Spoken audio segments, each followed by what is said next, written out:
സന്ദേശങ്ങൾ മാനവരോടായി കേഴുന്നു. പാപവഴികളുപേക്ഷിപ്പിൻ, പാപിക്കായി പ്രാർത്ഥിപ്പിൻ. പിതാവിൻ്റെയും പുത്രൻ്റെയും പരിശുദ്ധാത്മാവിൻ്റെയും നാമത്തിൽ ആമേൻ. Praise the lord. Hallelujah, hallelujah. പരിശുദ്ധ അമ്മ 45-ാമത്തെ സന്ദേശം നൽകുന്നത് 2001 ഓഗസ്റ്റ് 15-നാണ്, സ്വർഗാരോപണ തിരുനാൾ ദിവസം. ഇതിനു മുൻപും സ്വർഗാരോപണത്തിൻ്റെ തിരുനാൾ ദിവസം പരിശുദ്ധ അമ്മ സന്ദേശങ്ങൾ നൽകിയതൊക്കെ നമ്മൾ ഈ ദിവസങ്ങളിൽ കേട്ടില്ലേ? കേട്ടിട്ട് ആർക്കെങ്കിലും അത് ഓർമ്മയുണ്ടോ? ഓർമ്മയില്ലെങ്കിൽ നമ്മൾ യേശു സ്നേഹത്തിൻ്റെ ഓർമ്മയായിട്ട് ജീവിക്കണം. അതൊന്ന് ഓർത്തെടുക്കണം. വീണ്ടും വീണ്ടും അത് കേൾക്കാനുള്ളൊരു ദാഹം നമുക്കുണ്ടാകണം. പ്രിയപ്പെട്ടവരെ, ഞാനിത് പറയുമ്പോൾ ഈ സന്ദേശങ്ങൾ മാത്രം കേട്ടുകൊണ്ടിരിക്കാനല്ല കേട്ടോ. വചനം വായിക്കണം, വിശുദ്ധാത്മാക്കളുടെ ജീവിത ചരിത്രങ്ങൾ വായിക്കണം. അങ്ങനെ നന്മയുടെ നുറുങ്ങുവെട്ടങ്ങൾ എവിടെ നിന്നൊക്കെ നമുക്ക് കിട്ടുമോ അതൊക്കെ നമ്മൾ വായിക്കണം, അറിയണം. അറിഞ്ഞാലല്ലേ നമുക്ക് പകർന്നു കൊടുക്കാൻ പറ്റൂ. അങ്ങനെയല്ലേ നമ്മുടെ അറിവുകളിൽ കൃപ നിറയൂ. അങ്ങനെയുള്ള ഇത്തരത്തിലുള്ള അവസരങ്ങളെ നമ്മൾ ഉപയോഗപ്പെടുത്തണം. സോഷ്യൽ മീഡിയയിലൂടെ, യൂട്യൂബിലൂടെയൊക്കെ നമുക്ക് ഈ സന്ദേശങ്ങളുടെ പകർപ്പ് കിട്ടുമ്പോൾ അത് കേൾക്കണം, വീണ്ടും വീണ്ടും കേൾക്കണം. ദൈവിക ശുശ്രൂഷകൾ ഏതൊക്കെ ചാനലിലൂടെ വരുന്നോ അത് നമ്മൾ കേൾക്കണം.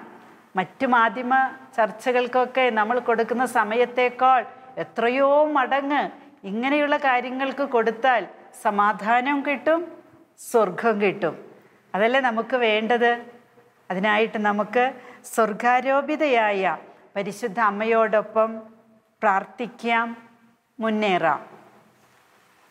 അമ്മ പറയുന്നു, പിതാവായ ദൈവം തൻ്റെ ഏകപുത്രന് മനുഷ്യനായി അവതരിക്കാൻ അവിടുത്തെ കരുണയാൽ യോഗ്യയാക്കിയ നിങ്ങളുടെ അമ്മയുടെ സ്വർഗാരോപണ ദിനം അനുസ്മരിക്കുന്ന മക്കളെ, ഇതാ ഈ അമ്മ എൻ്റെ വിമല ഹൃദയത്തിൻ്റെ സുവർണ കവാടം തുറന്ന് നിങ്ങളെ അതിലേക്ക് സ്വീകരിക്കുകയും പരിശുദ്ധ ത്രിത്വത്തിന് സമർപ്പിക്കുകയും ചെയ്യുന്നു. വീണ്ടും അമ്മയുടെ വിമല ഹൃദയത്തിലേക്ക് നമ്മളെ സ്വീകരിച്ചിട്ട് ത്രിത്വത്തിന് നമ്മളെ സമർപ്പിക്കുകയാണ് അമ്മ ചെയ്യുന്നത്. അതാണ് വിമല ഹൃദയത്തിൽ നമ്മൾ നമ്മെ തന്നെ സമർപ്പിക്കുമ്പോൾ, പ്രതിഷ്ഠിക്കുമ്പോൾ സംഭവിക്കുന്നത്. മക്കളെ, നിങ്ങൾ തിരിച്ചറിവിലേക്ക് വളരേണ്ട കാലഘട്ടമാണിത്. തിരിച്ചറിവിലേക്ക്. അറിവുണ്ട്, അറിവ് തിരിച്ചറിവാക്കി മാറ്റിയിട്ട് തിരിച്ചറിവിലേക്ക് വളരേണ്ട കാലഘട്ടമാണിത്. അമ്മ ഇതൊക്കെ പറയുമ്പോൾ മക്കളെ ഓർമ്മിപ്പിക്കുക. നിങ്ങൾ ജീവിക്കുന്ന കാലം ഇതാണ് മക്കളെ. നമ്മുടെ മക്കളോടൊക്കെ പറയാറില്ലേ, മോളെ മോനെ ഇതാണ് കേട്ടോ കാലം, ഇങ്ങനെ ശ്രദ്ധിക്കണേ, സൂക്ഷിക്കണേ, നന്മയിൽ മുന്നോട്ട് പോകണേ എന്നൊക്കെ പറയുന്നത് പോലെ അമ്മ പറയാ, തിരിച്ചറിവിലേക്ക് വളരേണ്ട കാലഘട്ടം ആണ് ഇത്. സ്വാർത്ഥതയാൽ ശുഷ്കിച്ചു പോയ മനുഷ്യഹൃദയങ്ങളിൽ ദൈവസ്നേഹം വറ്റിപ്പോകുന്നു. സ്വാർത്ഥത മനുഷ്യന് നിറഞ്ഞു. മനുഷ്യന് കാര്യസാധ്യത്തിന് വേണ്ടി ദൈവത്തെ പോലും സ്വാർത്ഥതയിലാണ് സ്നേഹിക്കുന്നത്. കാര്യസാധ്യങ്ങൾക്ക് വേണ്ടി. ദൈവമഹത്വത്തിനാണെങ്കിൽ അത് സംഭവിക്കട്ടെ എന്ന് പ്രാർത്ഥിക്കുന്ന എത്ര പേരുണ്ട് ഈ ലോകത്ത്? വളരെ വിരളമാണ്. കാര്യസാധ്യത്തിന് വേണ്ടി ദൈവസ്നേഹത്തിൽ പോലും സ്വാർത്ഥത, പരസ്നേഹത്തിൽ സ്വാർത്ഥത. എൻ്റെ കുടുംബത്തിൽ ഒരു കാര്യം നന്മയായിട്ട് സംഭവിച്ചാൽ അതുപോലെ മറ്റൊരാൾക്ക് കിട്ടുമോ എന്നുള്ളൊരു ആകുലത ഒത്തിരി പേർക്കുണ്ട്. അല്ലെങ്കിൽ മറ്റുള്ളവരൊന്ന് വലുതായി കണ്ടാൽ എനിക്കത് കിട്ടുന്നില്ലല്ലോ എന്നുള്ളൊരു സ്വാർത്ഥ ചിന്ത നമുക്കുണ്ട്. ഒരു കുട്ടിക്ക് നല്ല മാർക്ക് കിട്ടിയാൽ വേറൊരു കുട്ടിയുടെ അമ്മയ്ക്കും ആ കുട്ടിക്കും സ്വാർത്ഥമായിട്ടുള്ളൊരു കുശുമ്പ് വരും. അങ്ങനെ സ്വാർത്ഥത പല വിധത്തിലുണ്ട്. ആത്മീയതയിലും സ്വാർത്ഥതയുണ്ട്, ആത്മീയ തലങ്ങളിലും സ്വാർത്ഥതയുണ്ട്, ആത്മീയ സ്ഥാപനങ്ങളിലും സ്വാർത്ഥതയുണ്ട്. ആത്മാവിൽ സ്വാർത്ഥത സൂക്ഷിക്കാതെ, ഹൃദയത്തിൽ സ്വാർത്ഥത സൂക്ഷിക്കാതെ സ്വാർത്ഥരായി ജീവിക്കാൻ നമുക്ക് പറ്റില്ല.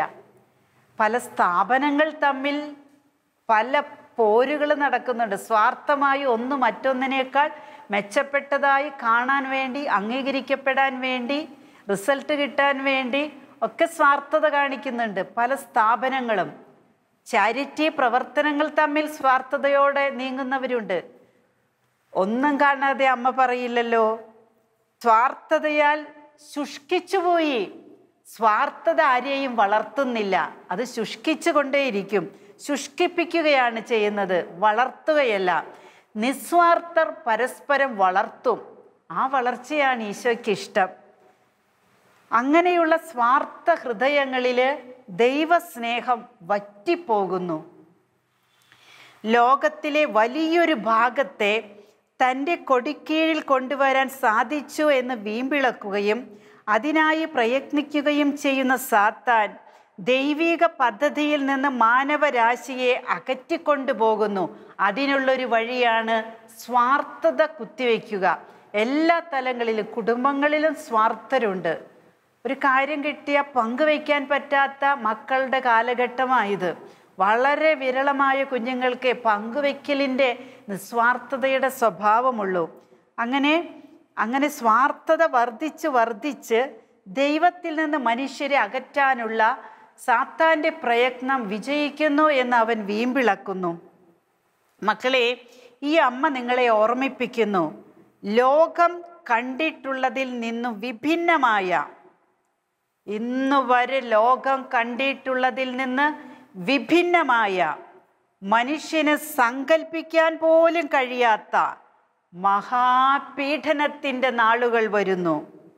അമ്മ പേടിപ്പിക്കാൻ പറയുന്നതല്ല, നമ്മൾ ഒരുക്കമുള്ളവരായിരിക്കാൻ, ഇതിനെക്കുറിച്ചൊക്കെ അറിവുള്ളവരായിരിക്കാൻ പറയുന്നതാണ്.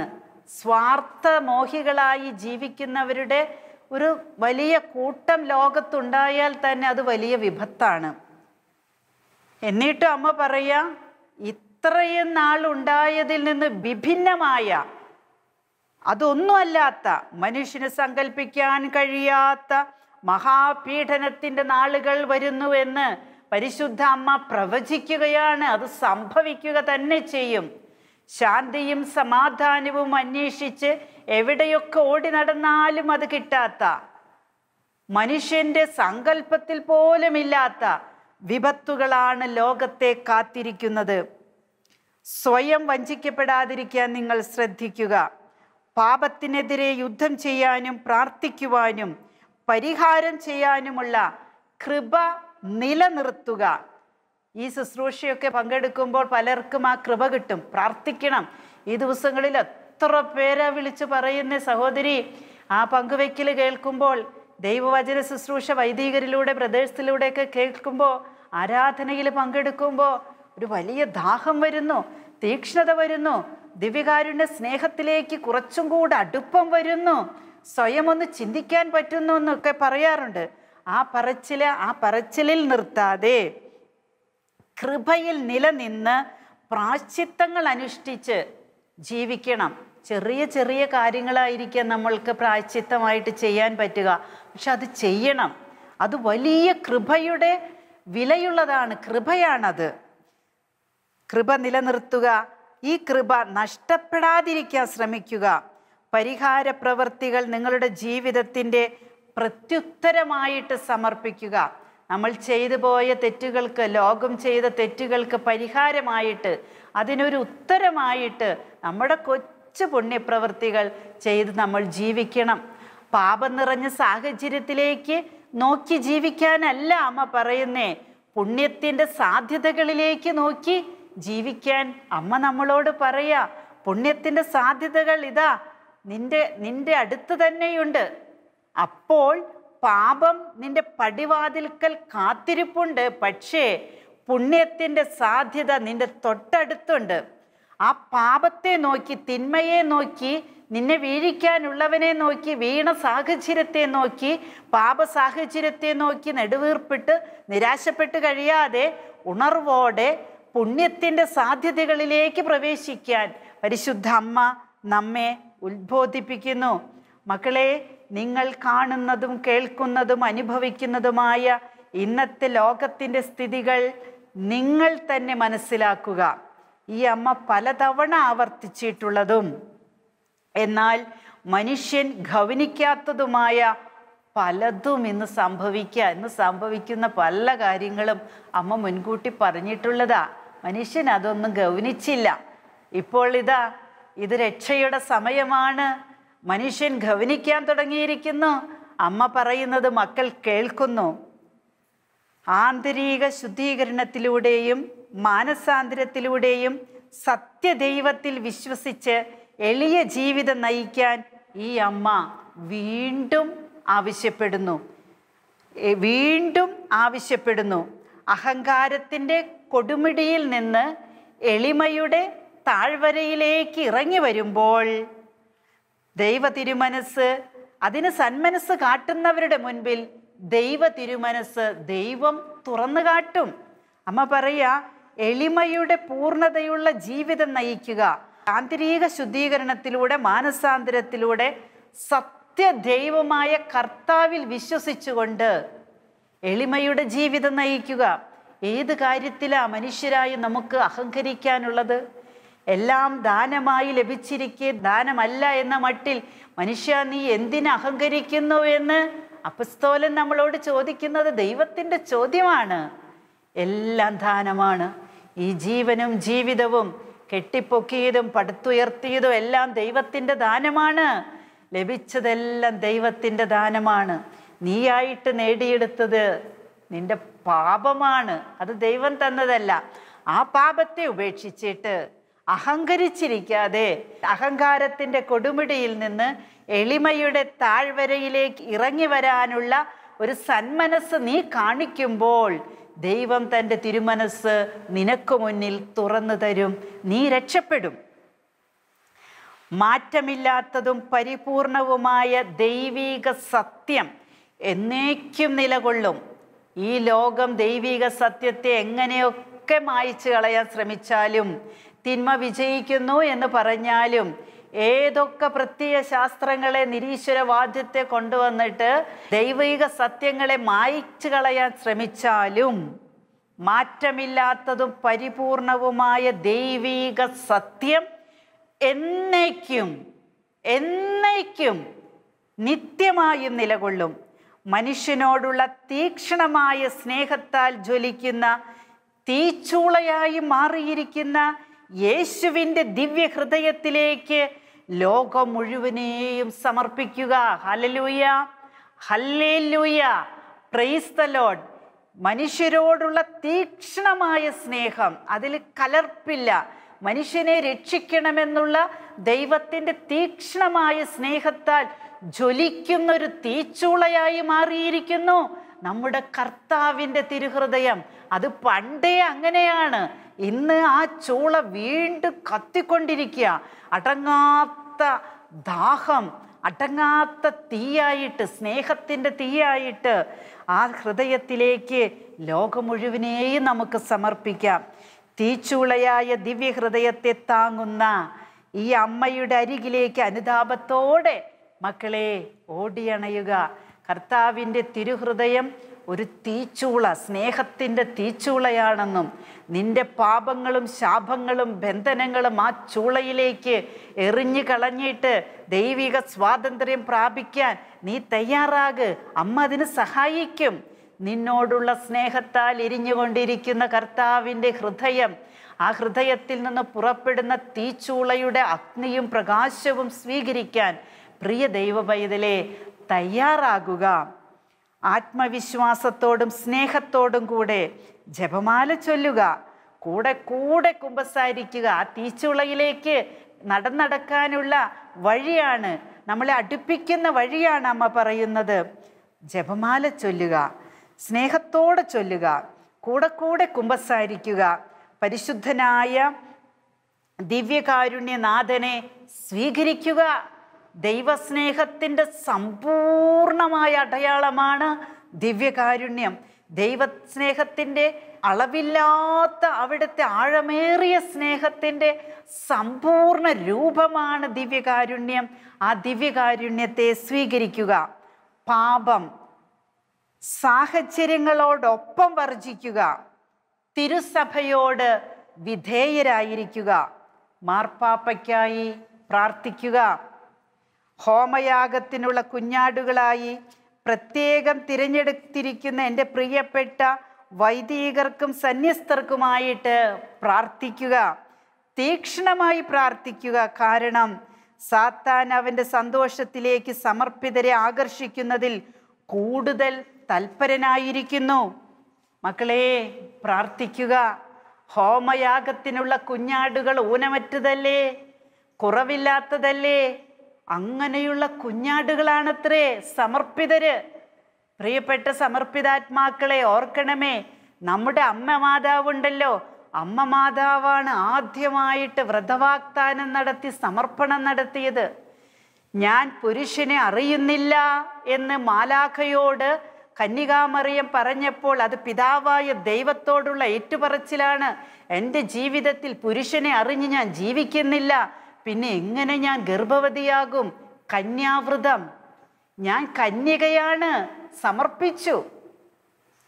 ഇതാ കർത്താവിൻ്റെ ദാസി, അങ്ങയുടെ ഇഷ്ടം പോലെ എന്നിൽ സംഭവിക്കട്ടെ. കർത്താവിൻ്റെ ദാസി ദരിദ്രയാണ്, അങ്ങയുടെ ഹിതം പോലെ സംഭവിക്കട്ടെ. അനുസരണമാണ്. അങ്ങനെ കന്യാവ്രതവും അനുസരണവും ദാരിദ്ര്യവും പിതാവായ ദൈവത്തിന് സമർപ്പിച്ച ആദ്യ വ്രതവാഗ്ദാനം നടത്തിയവൾ കുഞ്ഞേ നിന്റെ അമ്മയാണ്.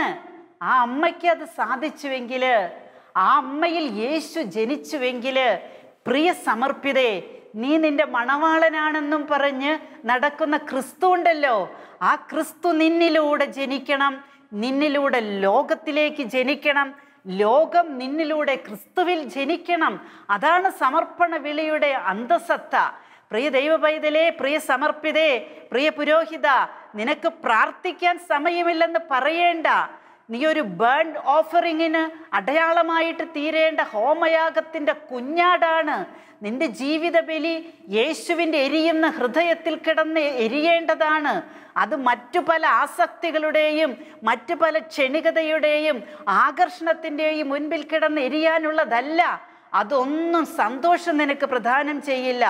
ദൈവവിളി ഉപേക്ഷിച്ചിട്ട് പല ജീവിത മാർഗങ്ങളും സ്വീകരിച്ച് നിരാശയോടെ കഴിയുന്ന അനേകരെ ഈ പാപിക്കറിയാം എന്ന് കരുതി എല്ലാവരും അങ്ങനെയാണെന്നല്ല ഞാൻ പറയുന്നത്. നിനക്ക് ദൈവം അങ്ങനെ ഒരു വിളി തന്നിട്ടുണ്ടെങ്കിൽ ആ വിളിയുടെ പവിത്രത ലോകത്തേക്കാൾ വിലയുള്ളതാണെന്നേ, സ്വർഗത്തോളം ഉയരുന്നതാണ്. അതുകൊണ്ട് പ്രിയ സമർപ്പിതേ, പ്രിയ വൈദിക, ഈ ഹോമയാഗത്തിൻ്റെ കുഞ്ഞാടായിട്ട് ദൈവം തിരഞ്ഞെടുത്ത നീ എത്രയോ ഭാഗ്യവാൻ, എത്രയോ ഭാഗ്യവതി. ദൈവത്തെ മഹത്വപ്പെടുത്താൻ നിന്റെ അധരങ്ങളും, ദൈവത്തെ പുകഴ്ത്താൻ നിന്റെ ഹൃദയങ്ങളും, ദൈവത്തെ സ്തുതിക്കാൻ നിന്റെ സമർപ്പണവും യോഗ്യമെങ്കിൽ നീ ലോകത്തെ താങ്ങി നിർത്തുന്ന വലിയ തൂണായിട്ട് മാറും. നീ സഹിക്കുമ്പോൾ ഒരു സഹന രാക്ഷസിയായിട്ട്, സഹനത്തിൻ്റെ കാവൽക്കാരിയായിട്ട് മാറുമ്പോൾ ലോകത്തിൻ്റെ ഭാവി ദൈവം നിന്റെ കയ്യിൽ വച്ചു തരികയാണ്. ഒരു അൽമായനോ ഒരു സമർപ്പിതയോ ഒരു വൈദികനോ സഹിക്കുന്നുണ്ടെങ്കിൽ എന്നെ ശ്രവിക്കുന്ന ഈശോയുടെ പൈതലെ ഓർക്കുക, നിന്റെ കയ്യിലാണ് ലോകത്തിൻ്റെ ഭാവി ദൈവം വെച്ചു തന്നിരിക്കുന്നത്. കാരണം സഹനത്തിലൂടെ നേടിയെടുക്കാൻ പറ്റാത്ത രക്ഷ മറ്റൊന്നിലൂടെയും നമുക്ക് നേടിയെടുക്കാൻ പറ്റില്ല. അതാണ് നമ്മുടെ കർത്താവ് ചെയ്തത്, അത് നമുക്കും ചെയ്യാം.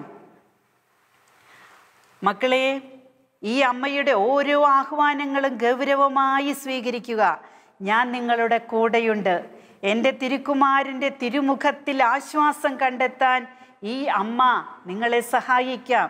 നമുക്കൊരു മുഖമേ ആശ്വാസം തരൂ, നമ്മുടെ കർത്താവിൻ്റെ തിരുമുഖമാണ്. വേറോനിക്ക ഒപ്പിയെടുത്ത തിരുമുഖം, എൻ്റെയും നിങ്ങളുടെയും ഹൃദയത്തിൽ ഒപ്പിയെടുക്കേണ്ട തിരുമുഖം, എൻ്റെയും നിങ്ങളുടെയും ജീവിതം കൊണ്ട് ഒപ്പിയെടുക്കേണ്ട മുഖം, അത് യേശുവിൻ്റെ മുഖമായിരിക്കണം. അവിടുത്തെ സാദൃശ്യമല്ലേ നമുക്കുള്ളത്, അവിടുത്തെ ഛായയല്ലേ നമുക്കുള്ളത്. ആ തിരുമുഖത്തിൻ്റെ സാക്ഷികളായിട്ട് നമുക്ക് ജീവിക്കാം. സ്വന്തമായി കരുതിയവരിൽ നിന്നുണ്ടാകുന്ന യാതൊന്നിനെയോ പരിഹാസങ്ങളെയോ ഗവനിക്കാതെ എളിമയിലും വിശുദ്ധിയിലും വിശ്വാസത്തിലും പ്രാർത്ഥനയിലും ജീവിതത്തിലെ ഓരോ നിമിഷങ്ങളും ഈ അമ്മയോടൊപ്പമായിരിക്കുക. അമ്മയെ വിട്ടുപോകല്ലേ. നിത്യതയുടെ പ്രകാശത്തിലേക്ക് പ്രവേശനം നൽകുന്ന, നിത്യതയുടെ പ്രകാശത്തിലേക്ക് പ്രവേശനം നൽകുന്ന വചനമാകുന്ന കവാടം നിങ്ങളുടെ അമ്മയുടെ വിമല ഹൃദയം വഴി നിങ്ങൾക്കായിട്ട് തുറന്നിട്ടിരിക്കുന്നു. ഹല്ലേലൂയ. ആ കവാടത്തിലേക്ക് നമുക്ക് ഓടിയെടുക്കാം. നേരത്തെ മെസ്സേജിൽ പറഞ്ഞല്ലോ, മക്കളെ, കുരിശ് നിങ്ങളെ നിത്യതയുടെ കവാടത്തിലേക്ക് എത്തിക്കും. അപ്പം സഹനം ആകുന്ന കുരിശെടുത്താലാണ് ആ കവാടത്തിലേക്കുള്ള പ്രവേശന പാസ് നമുക്ക് കിട്ടുകയുള്ളൂ. അപ്പം കുരിശിനെ ഒരിക്കലും വേണ്ടെന്ന് പറയല്ലേ കേട്ടോ. കുഞ്ഞ സഹനായാലും വലിയ സഹനായാലും അത് അംഗീകാര മുദ്രയാണ്. നിത്യമായ പ്രകാശത്തിലേക്ക് നമുക്ക് പ്രവേശിക്കാനുള്ള കവാടത്തിലേക്കുള്ള പ്രവേശന പാസ്സാണത്. വചനമാകുന്ന കവാടം നിങ്ങളുടെ അമ്മയുടെ വിമല ഹൃദയം വഴിയായി നിങ്ങൾക്കായി തുറന്നിട്ടിരിക്കുന്നു. പരിശുദ്ധാത്മാവിനാൽ നിറയുക. ഇങ്ങനെയൊക്കെ ജീവിക്കണമെങ്കിൽ പരിശുദ്ധാത്മാവിൻ്റെ അളവില്ലാത്ത ശക്തി നമുക്ക് വേണം. അളന്നല്ല ആത്മാവിന് നൽകുന്നത് എന്നല്ലേ നമ്മുടെ കർത്താവ് നമ്മളോട് പറഞ്ഞിട്ടുള്ളത്. ആ പറഞ്ഞിട്ടുള്ളവൻ വിശ്വസ്തനാണല്ലോ. ആത്മാവിനായിട്ട് ദാഹിക്കുക, ആത്മീയ ശക്തി സംഭരിക്കുക. നിത്യതയുടെ പ്രകാശത്തിലേക്ക് നമുക്ക് പ്രവേശിക്കാം. ദ്വിതീയ പെന്തക്കുസ്തയ്ക്കായിട്ട് ഒരുങ്ങുക. ദൈവത്തിൻ്റെ മഹത്വം പാടിപ്പുകഴ്ത്തുവാൻ ഇടയാകും വിധത്തിൽ അവിടുത്തെ ദിവ്യമായ കരുണ വഴി എല്ലാ തിന്മകളും പാപങ്ങളും നിർമാർജനം ചെയ്യപ്പെടട്ടെ എന്ന് ഈ അമ്മ പ്രാർത്ഥിക്കുന്നു. ദൈവത്തിൻ്റെ സമാധാനം നിങ്ങളുടെ ഹൃദയങ്ങളെ ഭരിക്കട്ടെ എന്ന് അമ്മ ആശംസിച്ചുകൊണ്ടാണ് 45-ാമത്തെ സന്ദേശം അമ്മ അവസാനിപ്പിക്കുക. Hallelujah, hallelujah. എന്തൊരു ആശ്വാസവും എന്തൊരു ദൈവസ്നേഹവും എന്തൊരു തീക്ഷ്ണതയുമാ പരിശുദ്ധ അമ്മ നമുക്ക് പകർന്നു തന്നത്. ഈ വിശ്വാസത്തിൽ ജീവിക്കാനായിട്ട് നമുക്ക് ശ്രമിക്കാം. ദൈവത്തിൻ്റെ കരുണ നമ്മിൽ നിലനിൽക്കട്ടെ. ദൈവിക സ്നേഹത്തിലേക്കുള്ളൊരു അഭിവാഞ്ച നമുക്ക് വളർത്തിയെടുക്കാം. വിശുദ്ധരായി ജീവിക്കാം. ഇതിൽ അമ്മ എടുത്തു പറഞ്ഞൊരു കാര്യമുണ്ട്, സഭയ്ക്ക് വിധേയപ്പെട്ടുകൊണ്ട് ജീവിക്കുക. എത്ര വലിയ വചനപ്രഘോഷകനോ സമർപ്പിതയോ സമർപ്പിതനൊക്കെ ആകട്ടെ, സഭയ്ക്ക് വിധേയപ്പെട്ട് അധികാരികൾക്ക്, സഭ അധികാരികൾക്ക് വിധേയപ്പെട്ട് നന്മയ്ക്ക് വിധേയപ്പെട്ട് നമുക്ക് ജീവിക്കാം. 46-ാമത്തെ സന്ദേശം സെപ്റ്റംബർ 8-ന് 2001 പരിശുദ്ധ അമ്മ നൽകുക. അതൊരു പ്രത്യേക അനുഭവത്തിലൂടെയാണ് അമ്മ നൽകിയത്. അമ്മ ഏതാനും ചില കാര്യങ്ങൾ അക്കമിട്ട് പറഞ്ഞു. അതിൽ ഒന്നാമത്തെ കാര്യം, വികലമാക്കപ്പെടുന്ന കുരിശിൻ്റെ അടയാളങ്ങളെ ഓർത്ത് യേശുവും പരിശുദ്ധ അമ്മയും വേദനിക്കുന്നു.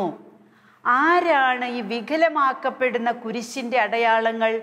ഞാനും നിങ്ങളുമാണ്. നമ്മെ വിശുദ്ധ കുരിശിനാൽ മുദ്ര ചെയ്ത് ഈശോയുടെ സ്വന്തമാക്കിയിട്ട് ആ കുരിശിൻ്റെ അടയാളങ്ങളായി ജീവിക്കാൻ ഈശോ നമ്മളോട് ആഹ്വാനം ചെയ്തിട്ട് യേശുവിൻ്റെ ജീവിതം അതിന് സാക്ഷ്യമായി നമുക്ക് പകർന്നു തന്നിട്ട് ആ കുരിശിനെ സ്നേഹിക്കാതെ, കുരിശിനെ പുൽകാതെ, കുരിശിൻ്റെ അടയാളമാകാതെ, ക്രിസ്ത്യാനിയാകാതെ, ക്രിസ്തീയ ജീവിതം നയിക്കാതെ, ക്രിസ്തുവിൻ്റേതാകാതെ ജീവിക്കുമ്പോൾ നമ്മൾ കുരിശിൻ്റെ വികലമായ അടയാളങ്ങളായിട്ട് ലോകത്ത് നിലകൊള്ളുകയാണ്.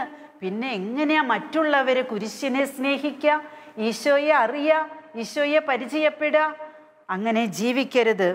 ഈ ലോകത്ത് ജീവിക്കുന്ന ഓരോ മനുഷ്യനും യേശു ക്രിസ്തു കാൽവരി കുരിശിൽ അർപ്പിച്ച ബലിയാൽ വിശുദ്ധീകരിച്ച് നേടിയെടുക്കപ്പെട്ടവരാണ്.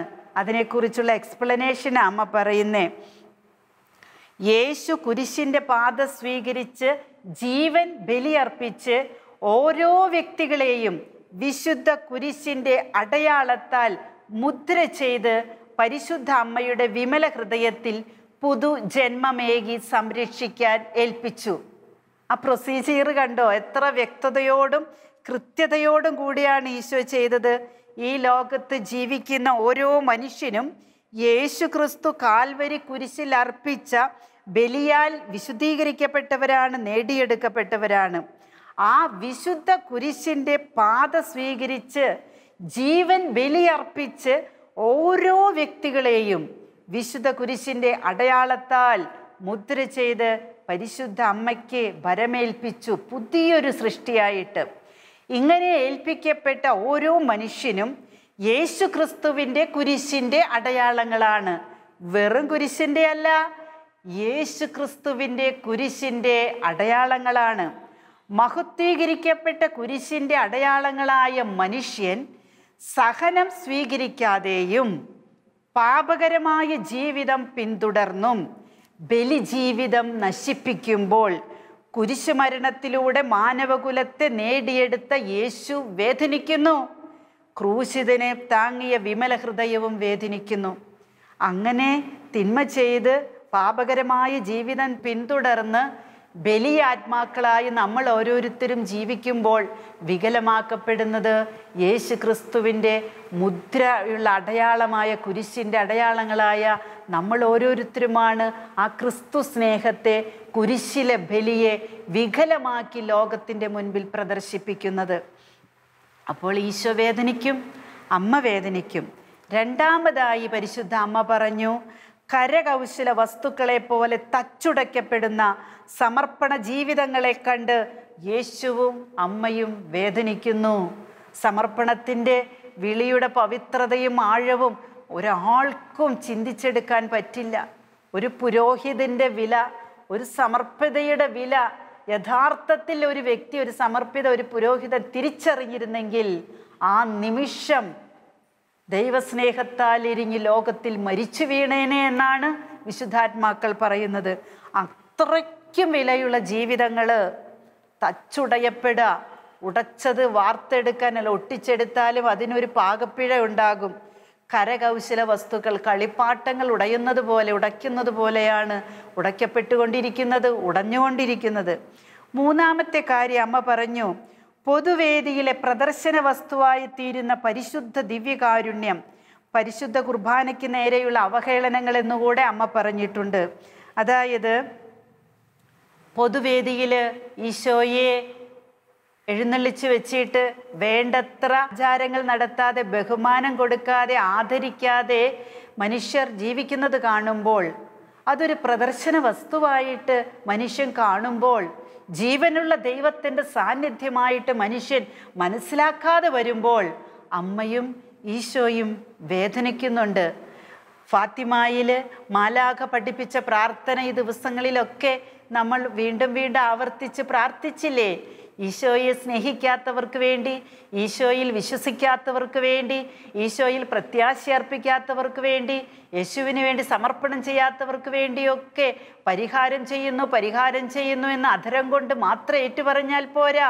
ദിവ്യകാരുണ്യത്തിന് നേരെ നടക്കുന്ന അവഹേളനങ്ങൾക്ക് വേണ്ടി കൂടെ, ഇതൊക്കെ, ആ പ്രാർത്ഥനയൊക്കെ അവഹേളനങ്ങൾക്ക് പരിഹാരമായിട്ടുള്ള പ്രാർത്ഥനയാണ്. ദിവ്യകാരുണ്യ ഈശോയെ പ്രദർശന വസ്തുവാക്കി മാത്രം വെക്കരുതേ.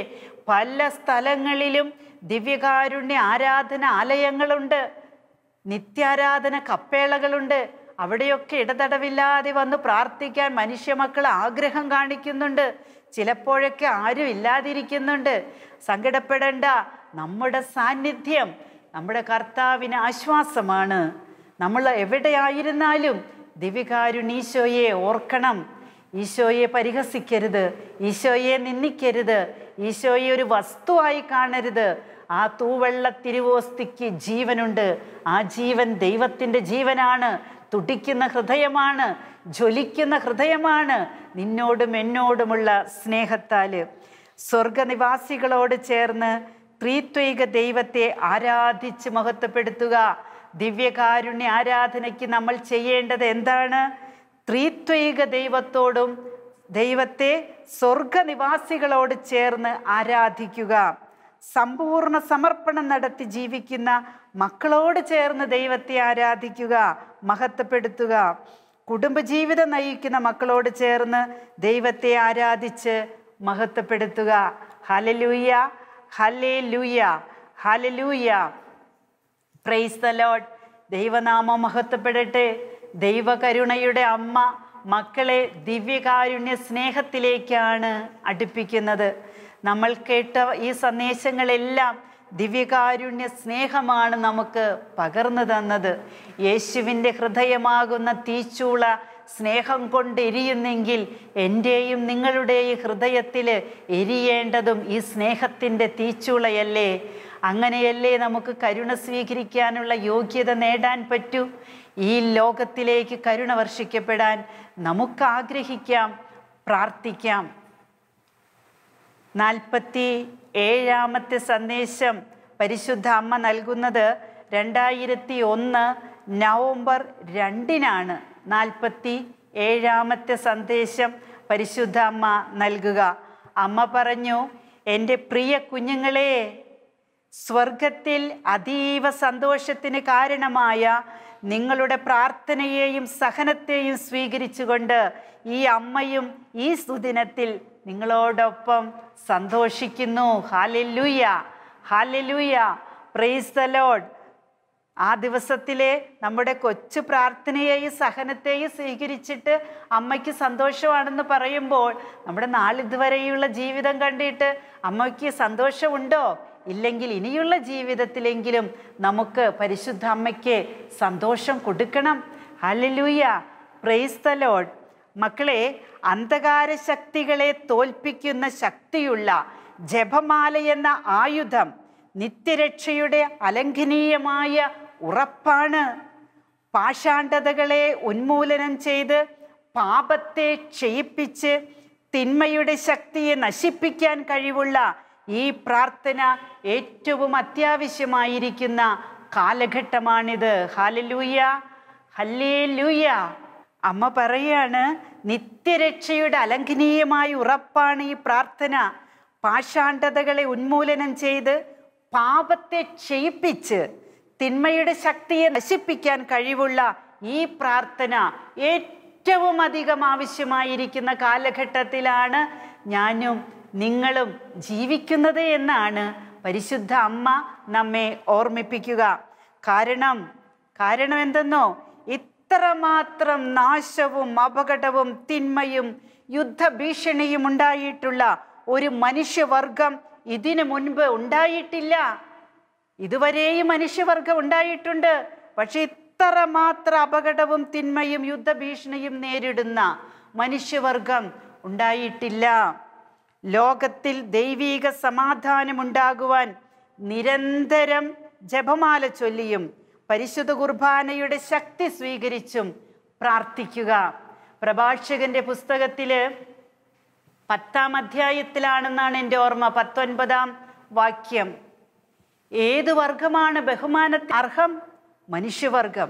ഏതു മനുഷ്യൻ? കർത്താവിൻ്റെ ഭക്തൻ തന്നെ, കർത്താവിനോട് ഭക്തിയുള്ളവൻ തന്നെ. ഏതു വർഗമാണ് ബഹുമാനത്തിന് അർഹമല്ലാത്തത്? മനുഷ്യവർഗം. ഏതു മനുഷ്യൻ? കർത്തൃകൽപ്പനകൾ പാലിക്കാത്തവൻ തന്നെ. പരിശുദ്ധ അമ്മ പറയാ, ഇതിനു മുമ്പ് ഇങ്ങനെ ഒരു മനുഷ്യവർഗം ഉണ്ടായിട്ടില്ലെന്ന്. അപ്പോൾ നമ്മൾ ജീവിക്കുന്ന ഈ കാലഘട്ടത്തിൽ ഇങ്ങനെ അസമാധാനം കളിയാടുന്നെങ്കിൽ ദൈവഭക്തിയില്ലായ്മയും ദൈവകൽപ്പനകളുടെ ലംഘനവും അതിന് കാരണമാകുന്നില്ലേ? തീർച്ചയായിട്ടുണ്ട്, നമ്മളൊക്കെ അതിന് കാരണമാകുന്നുണ്ട്. അതുകൊണ്ട് ബഹുമാനത്തിന് അർഹരാണ് മനുഷ്യർ. ദൈവഭക്തിയോടെ ദൈവകൽപ്പനകൾ അനുസരിച്ച് ജീവിച്ചാൽ. ബഹുമാനം നിഷേധിക്കപ്പെടും മനുഷ്യന് എപ്പോൾ? ദൈവഭക്തിയില്ലാതെ ദൈവകൽപ്പനകൾ അനുസരിക്കാതെ ജീവിക്കുമ്പോൾ. അനുസരിക്കാൻ നമുക്ക് ദൈവിക കൽപ്പനകളെ. 10 കൽപ്പനകൾ കർത്താവിൻ്റെ ചങ്കിൽ കൊത്തിയെടുത്തിട്ട കർത്താവ് നമുക്കത് മോശ പ്രവാചകൻ വഴി കൈമാറപ്പെട്ട് തന്നിട്ടുള്ളത്. അനുസരിക്കാം. തിരുസഭയുടെ കൽപ്പനകളെ അനുസരിക്കാം. ദൈവിക നന്മകൾ പകർന്നു തരുന്ന നമ്മുടെ സഭയുടെ കൽപ്പനകളെ നമുക്ക് അനുസരിക്കാം, ജീവിക്കാം. ലോകത്തിൽ ദൈവിക സമാധാനമുണ്ടാകുവാൻ നിരന്തരം ജപമാല ചൊല്ലിയും പരിശുദ്ധ കുർബാനയുടെ ശക്തി സ്വീകരിച്ചും പ്രാർത്ഥിക്കുക. ഹല്ലേലൂയ. ഈ ശക്തി സ്വീകരിക്കുവാൻ മനുഷ്യർക്കേ സാധിക്കൂ, മൃഗങ്ങൾക്ക് സാധിക്കില്ല. ദൈവഭക്തിയില്ലാത്ത മനുഷ്യന് സാധിക്കില്ല. ദൈവകൽപ്പനകൾ പാലിക്കാത്തവനും ഇത് സ്വീകരിക്കാൻ സാധിക്കില്ല. ദിവ്യകാരുണ്യം സ്വീകരിക്കുന്നവരുണ്ട്, പക്ഷേ അത് കൃപയായിട്ട് നിലനിൽക്കില്ല. യൂദാസ് സ്വീകരിച്ചതുപോലെ ആയിത്തീരുമത്. ആയിരിക്കുന്ന തിന്മയിൽ ആഴപ്പെടാനുള്ള ഒരവസരമാക്കി ദിവ്യകാരുണ്യ സ്വീകരണത്തെ മാറ്റരുത്. പാപത്തെ ഉന്മൂലനം ചെയ്ത് ക്ഷയിപ്പിച്ച് തിന്മയുടെ ശക്തികളെ നശിപ്പിക്കാൻ നമ്മുടെ കൗദാശിക ജീവിതവും ജപമാല പ്രാർത്ഥനയും വചനമനുസരിച്ചുള്ള ജീവിതവും നമുക്ക് മുതൽക്കൂട്ടാകട്ടെ. അങ്ങനെ ദൈവകൃപയുടെ ജീവിക്കുന്ന സാക്ഷികളാകട്ടെ നമ്മൾ ഓരോരുത്തരും. കൃപയുടെ സുവിശേഷത്തിന് സാക്ഷ്യം വഹിക്കുന്ന ദൈവമഹത്വം നൽകുന്ന മക്കളാകട്ടെ നമ്മൾ എല്ലാവരും. അതിനുള്ള അനുഗ്രഹം പരിശുദ്ധ കന്യകാമറിയം നമുക്ക് യേശുവിൽ നിന്ന് വാങ്ങി നൽകും. യേശു സന്നദ്ധനാണ്. ദിവ്യകാരുണ്യ ആരാധനയിലേക്ക് ഈ വിശ്വാസത്തോടും ദാഹത്തോടും തീക്ഷ്ണതയോടും കൂടി നമുക്ക് പ്രവേശിക്കാം. ആമേൻ. ഹല്ലേലൂയ. Praise the Lord.